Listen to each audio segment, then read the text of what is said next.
नमस्कार मित्रों। तो आपने देखा कि हमने बैक से रिलेटेड चीज़ों के बारे में बात करी और आज उसको हम अच्छे से डिफाइन करेंगे। देखो, मैंने बताया आपको अलाइनमेंट मिल जाती है, sciatica की प्रॉब्लम होती है। होती क्यों है sciatica की प्रॉब्लम? इस बात को आप समझ चुके होंगे कुछ हद तक कि जब आपकी बॉडी की अलाइनमेंट हिलती है, एक ही एक्टिविटी से आप काम करते हो, एक ही हैंड से काम करते हो, एक ही तरीके की मूवमेंट करते हो। इवन जो मैंने नहीं बताया था अब उसको टच कर देता हूँ। बहुत सारी बातें धीरे धीरे बताता रहूँगा।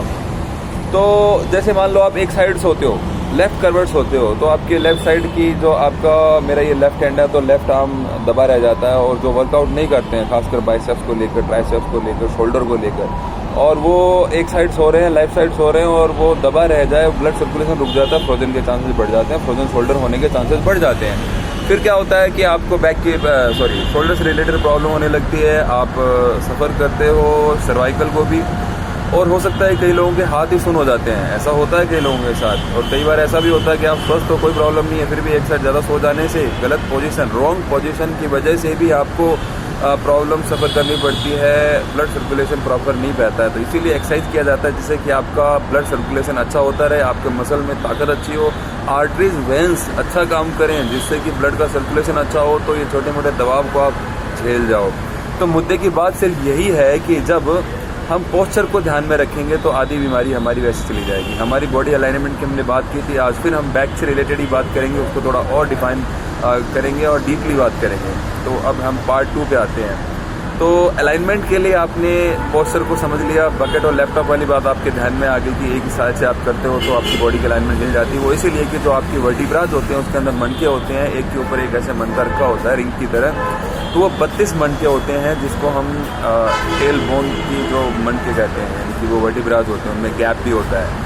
तो होता क्या है कि जब आप मूवमेंट कम कर देते हो तो वो गैप जो होता है या फिर उसके अंदर जो लुब्रिकेंट होता है वो स्टिल यानी कि फ्रीज होने लगता है। तो वो तो एक बहुत बड़ी सीवियर प्रॉब्लम आ जाती है, जिसको फिजियोथेरेपिस्ट काम उस पर बहुत मेहनत करके उसको चला देते हैं, या हम जैसे कोई थेरेपिस्ट या योगा से रिलेटेड जो थेरेपी देते हैं, स्ट्रेचिंग करा के पॉइंट्स दे के, रिफ्लेक्सोलॉजी के पॉइंट्स अप्लाई करके उसको ठीक कर देते हैं। वो मेजर प्रॉब्लम है। बट कुछ प्रॉब्लम ऐसी होती है कि थोड़ी बहुत मूवमेंट में ऐसी प्रॉब्लम आ जाती है। नंबर 4, 5, L4, L5, बहुत सारे लोगों को बैक की प्रॉब्लम होती है। डॉक्टर रिकमेंड करते हैं कि आप MRI कराइए। MRI रिपोर्ट में L4, L5 की प्रॉब्लम बहुत ज़्यादा आती है। L4, L5 का जो पोर्शन होता है बिल्कुल लोअर बैक पे होता है, एकदम लोअर बैक। उसके बाद साइकिल बोन स्टार्ट हो जाता है, S1, S2 ऐसा बोन स्टार्ट हो जाता है। Bone means vertebrae. तो जो ऊपर के वर्टिब्राज होते हैं, जो ऊपर के बैक के बोन होते हैं, उसको सर्वाइकल बोन कहते हैं, इसीलिए उस ऊपर की प्रॉब्लम को सर्वाइकल प्रॉब्लम कहते हैं। और नीचे वाले लंबर में जो प्रॉब्लम होती है, L4, L5 में ज़्यादा प्रॉब्लम होती है, तो उसको हम लोअर बैक पेन, और अगर उसके बीच में जो वर्टिब्राज के बीच में डिस्क होता है जो मूवमेंट करने में काम आता है, ट्विस्ट करने में काम आता है, फॉरवर्ड बैकवर्ड करने में काम आता है, फ्लेक्सिबिलिटी का वो सबसे बड़ा माध्यम है, वो अगर अपने जगह से डिसलोकेटेड हो जाए, स्लिप डिस्क हो जाए, डिस्क अगर स्लिप हो जाए, अपनी जगह छोड़ दे, उसको हम स्लिप डिस्क कहते हैं। उसी से sciatica भी स्टार्ट हो जाती है। कई लोगों को छोटे रूप में स्लिप डिस्क होती है, पता नहीं होता है, डायग्नोस भी नहीं कराते हैं, लेकिन चल रहा होता है, उसको वो सफ़र कर रहे होते हैं, बेरेबल होता है, वो चलाते रहते हैं। बट एक टाइम आने के बाद वो बढ़ जाता है। कई लोगों को एकाएक स्लिप डिस्क हो जाता है, बहुत ज़्यादा वेट उठाया।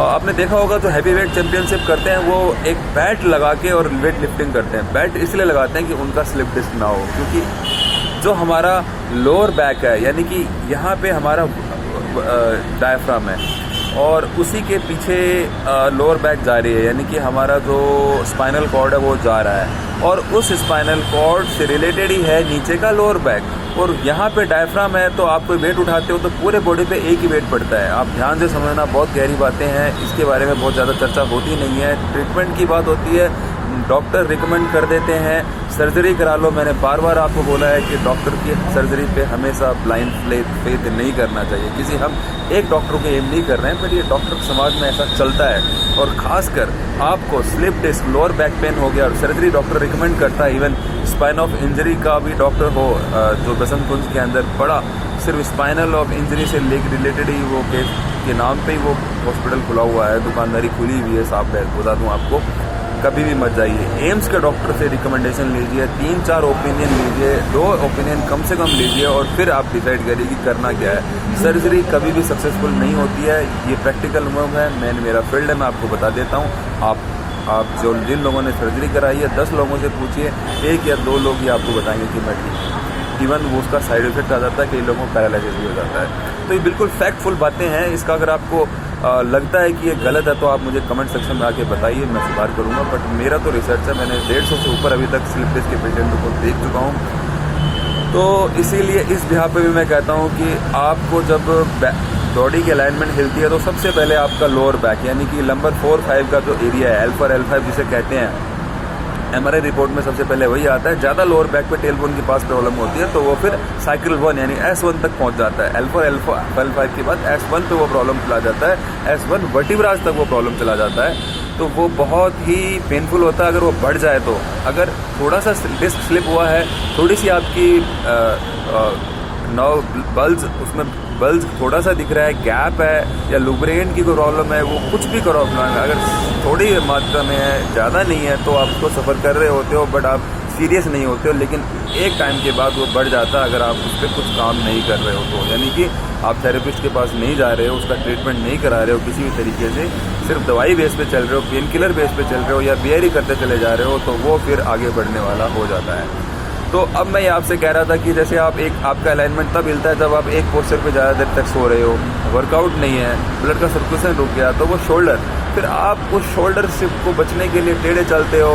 फिर टेढ़े चलोगे तो आपकी ये लोअर बैक जो है ऐसे झुकी, तो फिर झुकी तो वो फिर धीरे धीरे एक टाइम के बाद टेढ़ी हो जाता है। अब देखो कई लोग टेढ़े चलते हैं, ऐसे टेढ़े चलते हैं, ऐसे मतलब एक साइड शरीर झुका होता है, वो अलाइनमेंट हिली हुई है, और फिर वो उसका इम्पैक्ट, वो तो अपने पेन को बचाने के लिए, बॉडी का नेचर है कि वो पेन को बचाने के लिए बॉडी शेप ले लेती है, अपने आप ले लेती है, अनकॉन्शियसली ले लेती है, आप कॉन्शियसली नहीं करते हो। बट एक टाइम के बाद, लॉन्ग टर्म के बाद होता क्या है कि आपका जो लोअर बैक है वो एक ही साइड चलने से, वो उस पर एक ही साइड का प्रेशर आने से अलाइनमेंट को वो आउट कर देता है, और जिसको आप बेयर नहीं कर सकते हो, स्लिप डिस्क की प्रॉब्लम हो जाती है। और जब स्लिप डिस्क की प्रॉब्लम होती है तो शाइटिका अपने आप हो जाता है। शाइटिका का सिम्टम क्या है? एक पैर में दर्द होना, बैक साइड से वो शाइटिका नर्व जाती है। कहाँ से जाती है? लोअर बैक से, ये आपके हिप जॉइंट से, बैक साइड टेल बोन के पास से, हिप जॉइंट से पीछे की साइड से वो नीचे की तरफ जाती है। कई लोगों को पीछे से जाती है, कई लोगों को साइड से जाती है। जो आगे से जा रही है वो शाइटिका नहीं होती है। साइड से जाने वाली एक पैर में होने वाले दर्द को भी शाइटिका कहते हैं। ज़्यादा चांसेस में यही शाइटिका के सिम्टम है। आप MRI कराते हो, शाइटिका उसमें नहीं आता, बट स्लिप डिस्क आ जाता है। तो डॉक्टर शाइटिका को लेके थोड़े से कंफ्यूज हो जाते हैं। ये बात सच्चाई है कि वो डायग्नोस नहीं कर पाते। दूसरा, फिर उसका इलाज भी उनके पास नहीं है। सलभ आसन नोट कर लो आप। सलभ आसन, समुद्र मंथन हुआ था तो अमृत निकल गया था ना, तो लोगों ने उसको, देवताओं ने पिया ना, वो उसका सार था। इन सारी बातों का जो सार है ना योगा के अंदर, मैं आपको बता देता हूँ। एक आसन है सलभ आसन। प्रारंभिक शाइटिका है, आप सलभ आसन करिए। बट ये थोड़ी सी कॉम्प्लिकेटेड बात है। आपको स्लिप डिस्क और सलभ आसन करेंगे तो दिक्कत आता है, क्योंकि स्लिप डिस्क थोड़ा कॉम्प्लिकेटेड होता है, सेंसिटिव होता है। बट सिर्फ शाइटिका है, स्लिप डिस्क नहीं है, तो आप सलभ आसन कर सकते हैं। यानी कि आप उसको कैसे पता लगाएंगे? तो MRI डायग्नोस के लिए तो भाई डॉक्टर एक नंबर है, और एलोपैथी एक नंबर है, मेडिकल साइंस एक नंबर है। उनका कोई सानी नहीं है, उनका कोई कंपेरिजन नहीं है। जैसे तरीके से हम डायग्नोस नहीं कर सकते हैं। बट जब आपका डायग्नोस हो जाए कि स्लिप डिस्क है तो आप सलभ आसन मत करें। अगर आपको पता लग गया कि वो सिर्फ स्लिप डिस्क है तो सलभ आसन की जरूरत नहीं है। फिर उसके लिए और भी बहुत सारे आसन हैं, भुजंगासन, मकरासन, मरकट आसन। बट प्रैक्टिकल बात यह है कि किसी एक्सपर्ट के अंडर में करिए तो वो बहुत अच्छा रहता है। बट प्रारंभिक एडवाइजरी मैंने आपको दे दी, मशवरा आपको दे दिया, एक तरीका बता दिया। इस तरीके से इन आसनों को करके आप आगे बढ़ सकते हैं। तो अगर आपको लगता है कि बॉडी की अलाइनमेंट हिल गई है, पैर में एक साइड पेन हो रहा है, तो आप समझ लीजिए कि आपको शाइटिका है। सलभ आसन करिए। शाइटिका के लिए सबसे अच्छा तरीका होता है, बहुत सारे सलभ आसन के वेरिएशन है, और लास्ट में आप बैकवर्ड बैंड करके फिनिश करिए। सलभ आसन ही बैकवर्ड बैंड है, बट उससे बैक में प्रेशर आता है। तो फिर भुजंगासन, जिसको हम कोबरा पोज करते हैं, मरकट आसन, लास्ट में भुजंगासन से उपसंहार कर देना चाहिए। तो आज मैंने सिर्फ बताया पोस्चर से प्रॉब्लम आती है। अगली बार मैं आपको बताऊंगा कि कैसे पोस्चर से आपको सर्वाइकल की प्रॉब्लम आती है, जो कि बैक से रिलेटेड है प्रॉब्लम है, और वो भी अलाइनमेंट आउट होने से रिलेटेड बात है। तो इसीलिए 10 मिनट कंप्लीट हो रहे हैं, 10 से ऊपर हम जाना नहीं चाहते। इतना आज के लिए बहुत है। अगली बार हम और अच्छे से बात करेंगे। किसी की कोई क्वायरी हो, बेझिझक निश्चिंत होकर आप मेरे से बात कर सकते हैं। मेरे फ़ोन नंबर पे फ़ोन कर सकते हैं, कमेंट बॉक्स पे आ सकते हैं, कोई सुझाव देना हो तो दे सकते हैं। धन्यवाद।